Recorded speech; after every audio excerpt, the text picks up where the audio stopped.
अस्सलाम वालेकुम स्टूडेंट्स। आज जो हमारा लेक्चर है वो फर्स्ट के chapter number 3 force and motion का हिस्सा है। आपको याद होगा बेटा कि पिछले लेक्चर में हमने स्पीड टाइम ग्राफ से पिछले जो आर्टिकल्स थे स्पीड और डीटी ग्राफ के बारे में पढ़ा था।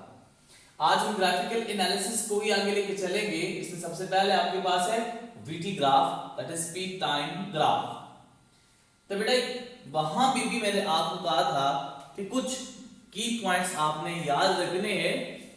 यहां भी सेम वही है कि जब आप वीटी ग्राफ की बात करेंगे तो आपका जो एक्स एक्सिस के अकॉर्डिंग टाइम आएगा और वाई एक्सिस के अकॉर्डिंग आपके पास क्या आएगी, वेलोसिटी आएगी।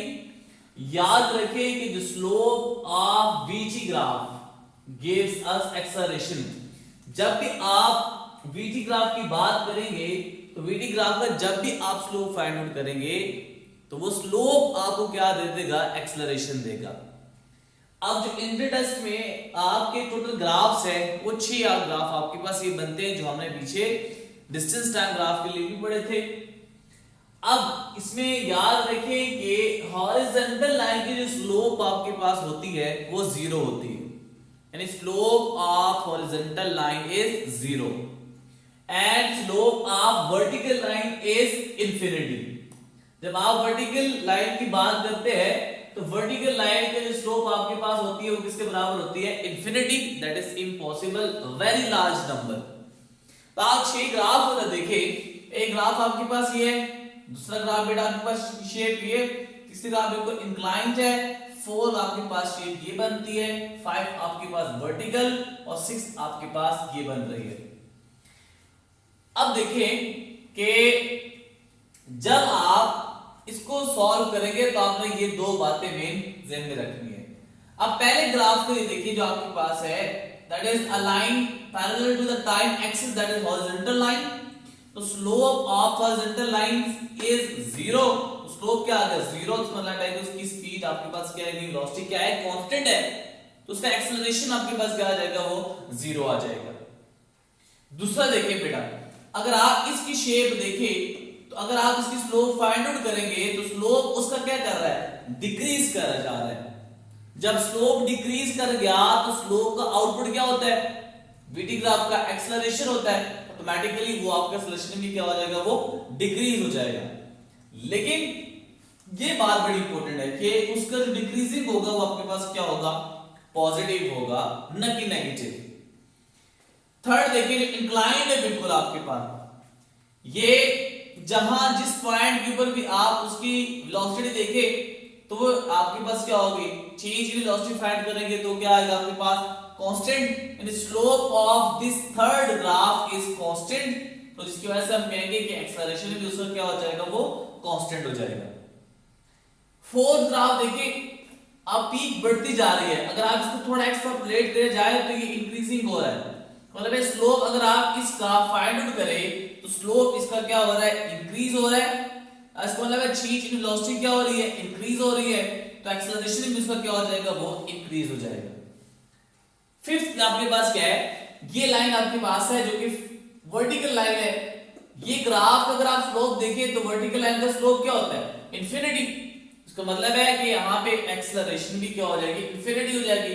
इसका स्लोप हम फाइंड आउट नहीं कर सकते जो कि इम्पॉसिबल है, तो कहेंगे एक्सेलरेशन भी आपकी क्या हो जाएगी, infinity, a very large number बराबर हो जाएगी। 6 देखें, अगर आप ये लाइन देखें तो अगर आप इसका स्लोप फाइंड आउट करें तो स्लोप इसका क्या हो रहा है, डिक्रीज हो रहा है, यानी एक आपके पास यूनिफॉर्म है, नेगेटिव कांस्टेंट है। जिस तरह ये कांस्टेंट था ये भी कांस्टेंट है लेकिन नेगेटिव है, उसका मतलब है इसका एक्सेलरेशन भी क्या हो जाएगा, वो नेगेटिव होगा लेकिन कांस्टेंट वैल्यू के साथ होगा। तो ये आपके पास क्या है, वीटी ग्राफ है जो कि एडिटर्स पॉइंट ऑफ व्यू से और आपकी बुक में अगर देखें तो बड़े इंपॉर्टेंट है। अब नेक्स्ट हमने क्या किया था कि अब यहां पे वेलोसिटी पढ़ी थी हमने, अब हम पढ़ेंगे एक्सेलरेशन आपके पास क्या होता है।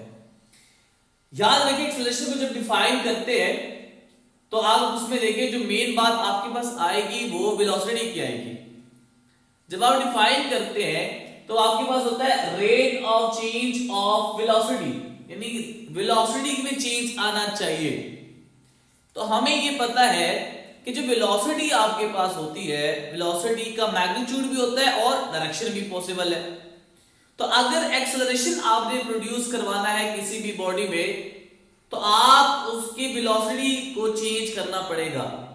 अब वेलोसिटी के लिए क्या है, या तो आप उसका मैग्नीट्यूड चेंज करें, या तो आप उसकी डायरेक्शन चेंज करें, या फिर मैग्नीट्यूड और डायरेक्शन अगर दोनों ही चेंज हो रही है तो फिर भी उस बॉडी में क्या प्रोड्यूस होगा, एक्सेलरेशन प्रोड्यूस होगा। तो कंप्लीट डेफिनेशन क्या है उसकी, कि rate of change of velocity either in magnitude, direction or both of the. या उसका मैग्नीट्यूड चेंज करें तो फिर भी एक्सेलरेशन होगा, डायरेक्शन चेंज करेंगे तो तब भी एक्सेलरेशन प्रोड्यूस होगा, और अगर आप डायरेक्शन और मैग्नीट्यूड दोनों चेंज करते हैं तो तब भी उसमें क्या प्रोड्यूस हो रहा है, एक्सेलरेशन प्रोड्यूस हो रहा है। सिंबल आपके पास क्या है, स्मॉल a से हम इसको डिनोट करते हैं। फार्मूला क्या बनेगा, a is equal to delta v divided by delta t। अब अगर आप देखें तो ये जो आपने इस a के ऊपर एरोहेड डाला वही क्या शो करता है कि जो आपके पास एक्सेलरेशन है वो कौन सी क्वांटिटी है, अब वेक्टर क्वांटिटी है। इसका मतलब ये हुआ कि अगर ये वेक्टर क्वांटिटी है तो इसकी डायरेक्शन आपके पास होगी। तो आप याद रखिए, चूंकि एक्सेलरेशन डिपेंड किसके ऊपर कर रहा है, चेंज इन वेलोसिटी के ऊपर डिपेंड कर रहा है, वेलोसिटी के ऊपर डिपेंड नहीं कर रहा। सिर्फ आपने उसकी चेंज के बारे में बात करनी है।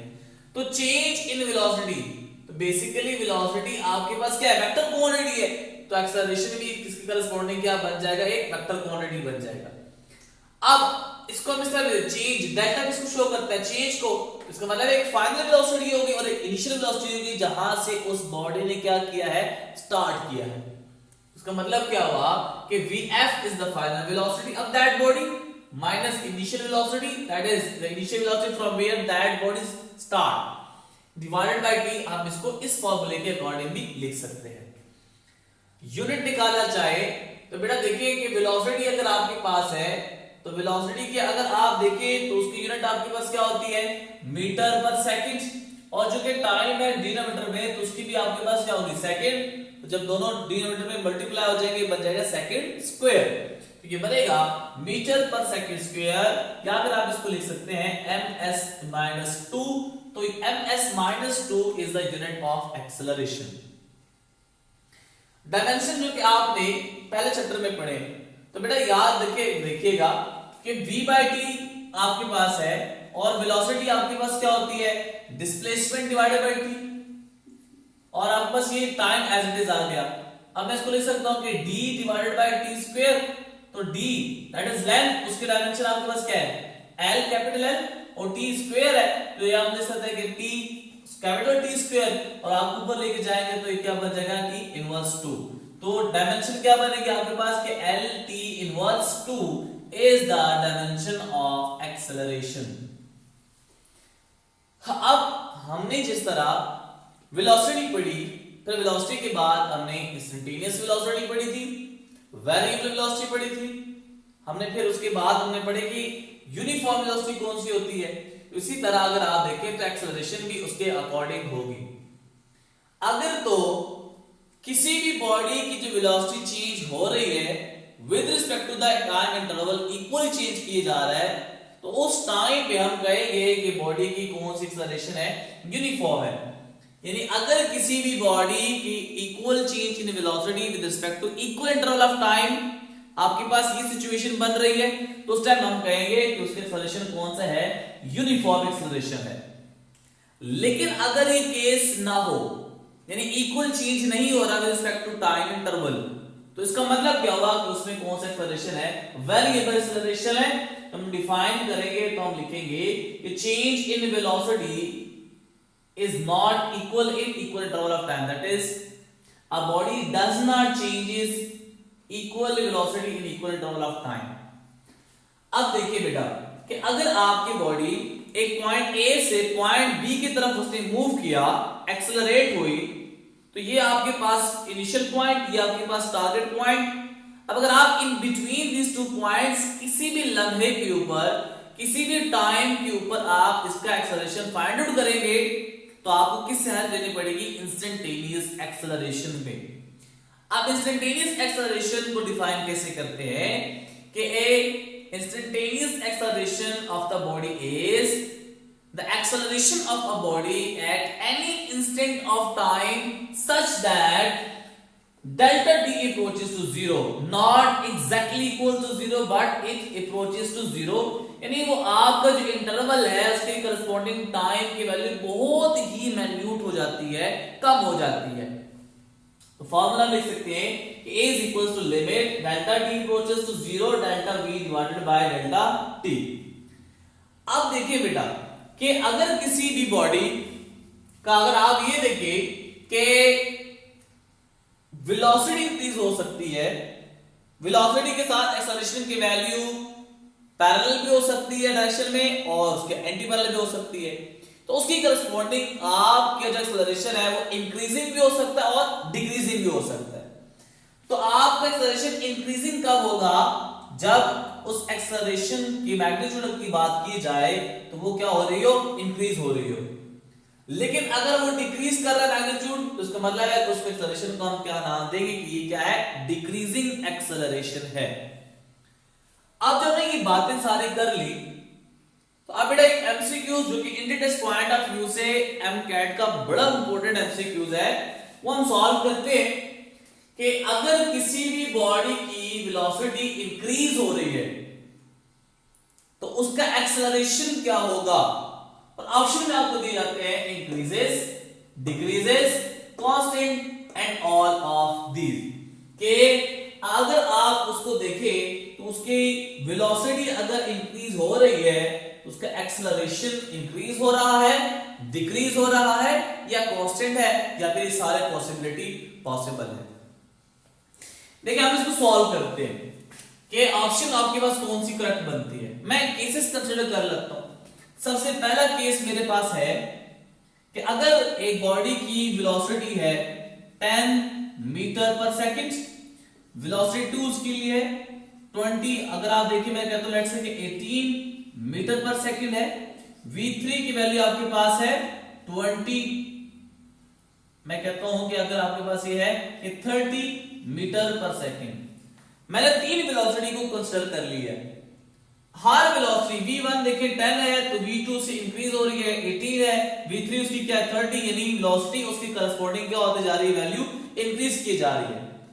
तो अगर मैं इस इंटरवल की corresponding change in velocity find करना चाहूं तो ये बनेगा delta v is equals to v2 minus v1, तो ये बनेगा 18 minus 10 which is equals to इसके लिए बनेगा 8 मीटर पर सेकंड। एक आपके पास चेंज इन वेलोसिटी गया अभी, ठीक है। अगर देखिए दूसरे इंटरवल के लिए हम फाइंड आउट करते हैं तो ये बनेगा delta v is equals to v3 minus v2, तो ये बनेगा 30 माइनस 18, तो ये कितना बनेगा आपके पास 12। तो चेंज इन वेलोसिटी अगर मैं टाइम को यहां पे सारों केसेस के लिए 1 सेकंड कंसीडर कर लेता हूं मैं, तो बेटा देखिए अगर आप 12 को 1 से डिवाइड करेंगे तो यहां पे एक्सेलरेशन की वैल्यू अगर आप देखें 8 आ रही है तो मैं इसको कह देता हूं कि acceleration is equals to 8 meter पर सेकंड स्क्वायर, और अगर आप इसको यहां पे एक्सेलरेशन का नाम दें तो ये बनेगा 12 मीटर पर सेकंड स्क्वायर। तो अगर आप इसको देखें तो वेलोसिटी इंक्रीज हो रही है तो एक्सेलरेशन क्या हो रहा है? इंक्रीज होता जा रहा है। तो इसका मतलब है कि पहली ऑप्शन आपके पास क्या आ रही है? फिलहाल ठीक बन रही है। एक और केस मैं कंसीडर करता हूं, मैं सपोज करता हूं कि सेकंड केस में एक वेलोसिटी है जो कि आपके पास 10, v2 की वैल्यू आपके पास आ गई 20 एंड v3 की वैल्यू आपके पास आ गई 30। इस केसेस के लिए मैं एक्सेलरेशन फाइंड आउट करता हूं a is equals to v2 minus v1। बेटा याद रखिए यहां मैं टाइम कितना ले रहा हूं? 1 सेकंड ले रहा हूं, तो मैं डायरेक्ट यहां पे लिख रहा हूं कि acceleration is equals to delta v divided by delta t। और देखिए बेटा अगर आप देखिए acceleration is equals to v2 minus v1 है, तो अगर आप v2 की वैल्यू यहां पुट करें 20 और v1 की वैल्यू पुट करें 10 तो ये बनेगा 10 मीटर पर सेकंड स्क्वायर। तो यहां पे इस इंटरवल के लिए एक्सेलरेशन की वैल्यू आ गई 10 मीटर पर सेकंड स्क्वायर। दूसरे इंटरवल के लिए मैं फाइंड आउट करता हूं तो ये बनेगा आपके पास एक्सेलरेशन इज इक्वल्स टू ये बनेगा 30 minus 20 which is equal to 10 meter पर सेकेंड स्क्वायर। तो अगर आप देखिए कि वेलोसिटी 10 थी पहले, v2 की वैल्यू 20, v3 की वैल्यू 30, वेलोसिटी 10 से 20 इंक्रीज हुई, 20 से 30 क्या हो गई, इंक्रीज हो गई। जब मैंने एक्सेलरेशन फाइंड आउट किया तो एक्सेलरेशन पहले इंटरवल के लिए 10 आ गई, दूसरे इंटरवल के लिए भी क्या आ गई, 10। वेलोसिटी बॉडी की इंक्रीज होती जा रही है, लेकिन एक्सेलरेशन अगर आप देखें तो थ्रू आउट उसका क्या आ रहा है, कांस्टेंट आ रहा है। तो इसका मतलब ये हुआ कि अगर आप ऑप्शन में देखें तो ये सी ऑप्शन भी आपकी क्या बन रही है, करेक्ट बन रही है। हम एक और केस कंसीडर कर लेते हैं बेटा। थर्ड केस ये है कि अगर आप v1 की वैल्यू आप ले ले 10, v2 की वैल्यू बेटा आप ले ले 18 और v3 की वैल्यू बेटा आप ले ले 20 मीटर पर सेकंड। तो मैं इसके लिए एक्सेलरेशन फाइंड आउट करता हूं। तो बेटा अगर आप देखिए एक्सेलरेशन पहले फाइंड करें इंटरवल के लिए, ये बनेगा v2 माइनस v1 और इसका अगर आप पुट करें तो ये बनेगा कि 18 minus 10 acceleration is equals to कितना बन जाएगा, 8 मीटर पर सेकेंड स्क्वायर। पहले इंटरवल के लिए एक्सेलरेशन की वैल्यू आ गई 8 मीटर पर सेकेंड स्क्वायर। अब दूसरे इंटरवल की देखते हैं, acceleration is equals to v3 minus v2। तो v3 की वैल्यू कितनी है, 20 और v2 की वैल्यू कितनी है, माइनस 18। तो एक्सेलरेशन की वैल्यू अगर आप यहां से देखें कितना बनेगा, 20 और 22 आपके पास थी, तो 22 माइनस 18 ये कितना आ गया, 4 मीटर पर सेकेंड स्क्वायर। ये बात बड़ी नोट करने वाली इंपॉर्टेंट है कि आप वेलोसिटी पहले 10 थी, फिर 18 बन गई, फिर आगे 22 बन गई।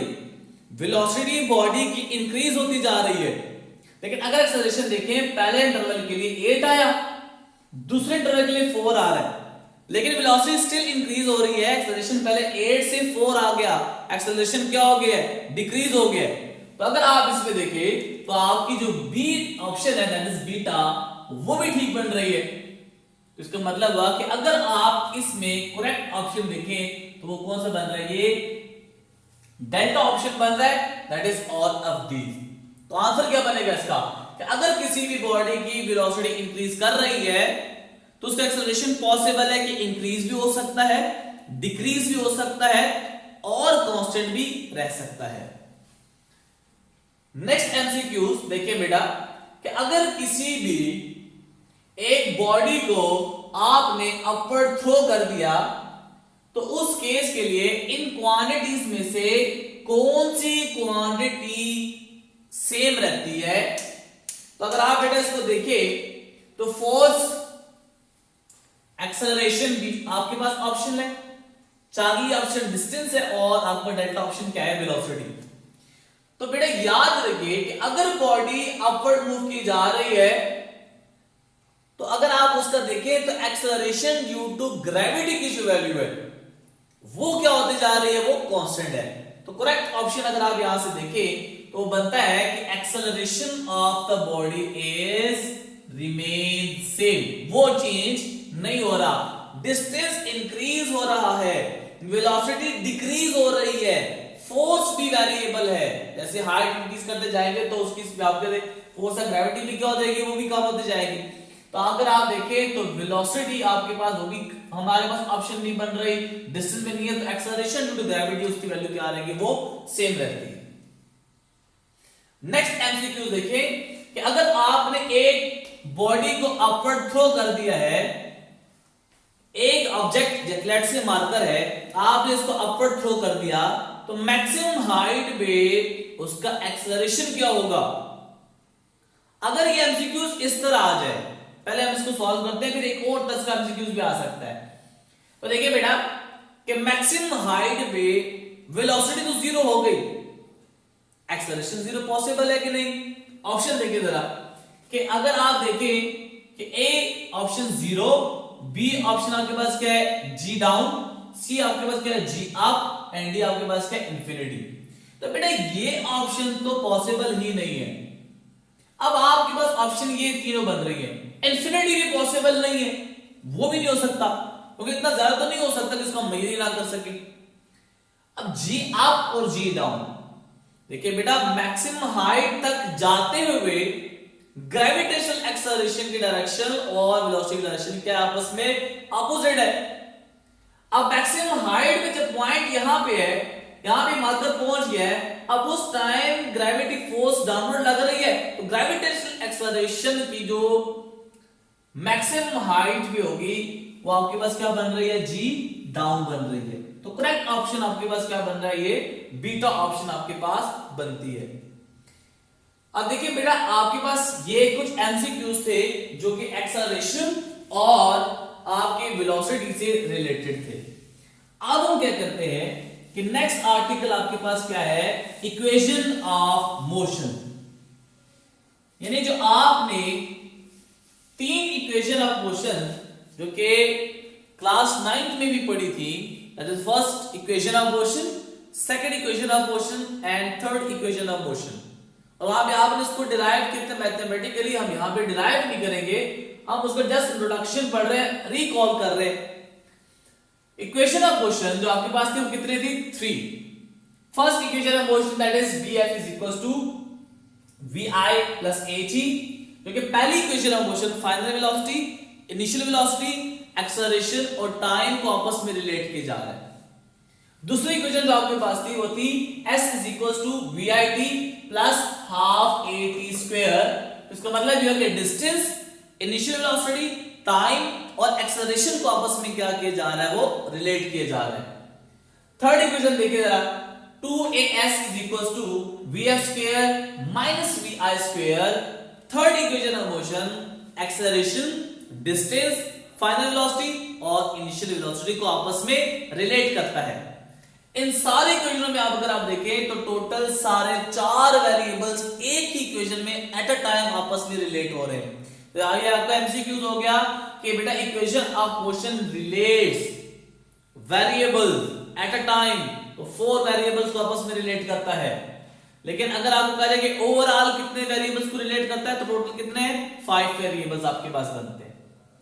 तो फॉर फ्री फॉल बॉडीज आपकी इनिशियल वेलोसिटी 0 के बराबर होती है, एक्सेलरेशन बराबर है ग्रेविटेशनल एक्सेलरेशन के, और s रिप्लेस हो जाते हैं किससे, हाइट h से। तो आपकी ये जो सब्स्टिट्यूशन है आप इसमें पुट करें तो ये बनेगा, इनिशियल वेलोसिटी 0 हो गई तो बनेगा आपके पास कि Vf is equals to gt। अब आप V0 यहां पुट करें और a की वैल्यू g पुट करें तो ये बनेगा s is equals to half at square, क्योंकि इनिशियल वेलोसिटी 0 हो गई तो टाइम के साथ मल्टीप्लाई करके वो क्या बना देगा, 0।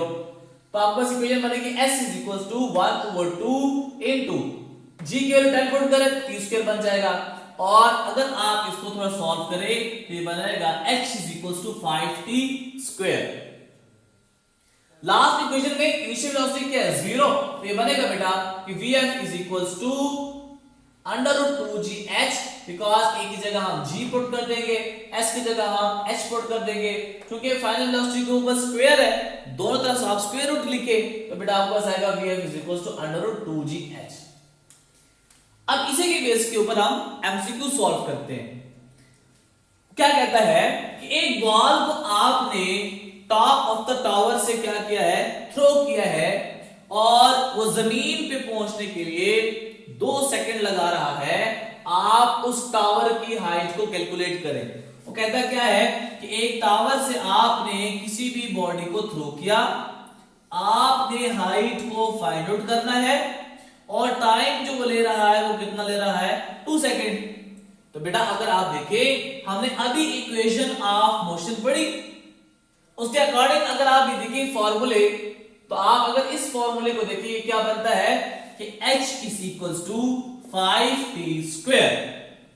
h की वैल्यू फाइंड आउट करनी है, 5 वेरिएबल यहां पे कांस्टेंट है, और t स्क्वायर, t की वैल्यू आपके पास क्या है, 2 स्क्वायर बन जाएगा, तो ये बनेगा 5 multiplied by 4 which is equals to 20 meter. तो अगर आप इन ऑप्शनों में देखिए तो ये जो आपके पास बीटा ऑप्शन है दैट इज करेक्ट ऑप्शन। इसका आंसर आपके पास क्या आएगा, 20 मीटर। नेक्स्ट एमसीक्यूज जो कि बेटा आपने क्लास 9 में भी शायद किया हो, याद अगर हो आपको, वो क्या कहता है कि एक बॉल को आपने हाइट से थ्रो किया है, आप ये बताएं कि 1 सेकंड बाद उसका डिस्टेंस क्या होगा। तो बेटा आप अगर देखें तो ये फॉर्मूला क्या बनेगा, s is equals to VIT plus half GT square. Initial velocity at maximum height is 0. इसका मतलब है S is equals to 1/2 multiplied by T multiplied by 10. That is 1/2 multiplied by 10 multiplied by T square. S is equals to 5T square, जो कि आपके पास ये relation आया हुआ है। तो T की वैल्यू आपके पास कितनी यहाँ पे 1 सेकेंड, इस S is equals to 5 multiplied by 1 का स्क्वायर, ये बन जाएगा आपके पास 5 मीटर। तो 5 मीटर आपके पास यहाँ पे अगर आप देखें तो जो आपके पास अल्फा ऑप्शन है that is a correct option for to find the distance of object which is thrown from a certain height h in 1 second. तो ये कुछ आपके पास बातें थी किसके बारे में, स्पीड टाइम ग्राफ, एक्सेलरेशन, उसके टाइप्स और उसी के बेस के ऊपर एमसीक्यूज और उसके बेस पे अगर आप देखिए नेक्स्ट आर्टिकल आपके पास कहता है इक्वेशन ऑफ मोशन। उम्मीद है आपको ये लेक्चर समझ आया होगा। नेक्स्ट लेक्चर में आप एक नए आर्टिकल को पढ़ेंगे, तो अगर कोई भी क्वेरी आपको या कुछ समझ आए तो आप पूछ सकते हैं। तो तब तक नेक्स्ट लेक्चर के लिए अल्लाह हाफिज।